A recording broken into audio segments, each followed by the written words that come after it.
we're going to look at some of the shape questions that may come up on your paper that you're going to sit soon. And we're going to start with polygons. So a polygon is a two-dimensional shape made up of straight sides which are fully enclosed. Question 6a, write down the names of the regular polygons shown below. Now this word regular means that all of the polygons, they've got the same side lengths, and these are the sorts of shapes that we're used to seeing. What I would say is you need to make sure that you've revised your polygons and the names of them, and then start off by counting the sides. Now I like to label the sides as I go to make sure that I don't count one side more than once, or I don't miss a side.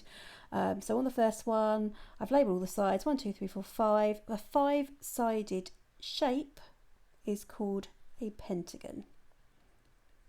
So on the dotted line, we need to write pentagon. On to the next one, 1, 2, 3, 4, 5, 6 for a hexagon. And this last one, 1, 2, 3, 4, 5, 6, 7 and 8, it is an octagon. Okay, they're not going to be checking spelling on your exam, but if you can spell them correctly, that would be, the examiner will probably thank you for it.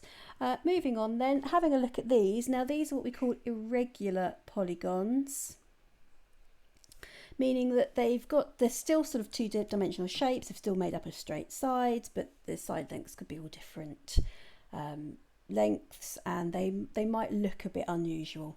We're still going to treat them in exactly the same way. We're going to count how many sides they've got. 1, 2, 3, 4, 5, and this is another pentagon. It's still a pentagon, even though it doesn't look like the one we saw earlier. 1, 2, 3, 4, 5 and 6, another hexagon. And then on to the last one, 1, 2, 3, 4, 5, 6, 7, 8 and 9, and a 9-sided shape is actually called a nonagon. Okay. On to circles now. You do need to know all the different parts of the circle. They may ask you a question on this. So the parts labelled in red, this is the perimeter of a circle, has a special name. So all the way around the outside, it is called a circumference.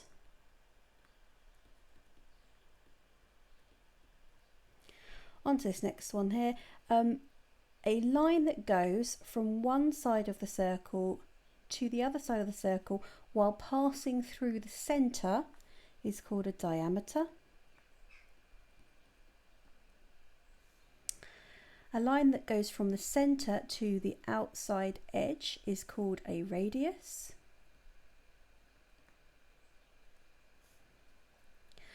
And if you're asked to label a part of the circumference, so not the whole circumference, but a part of the circumference, we call that an arc.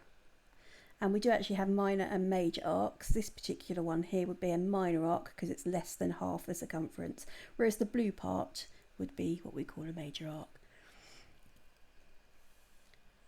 This red line here then, if I've got a straight line which is just touching the circumference of a circle, it's called a tangent.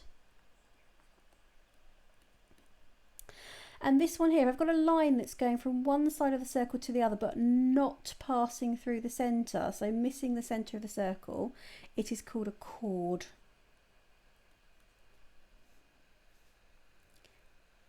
Onto this red part or area of the circle.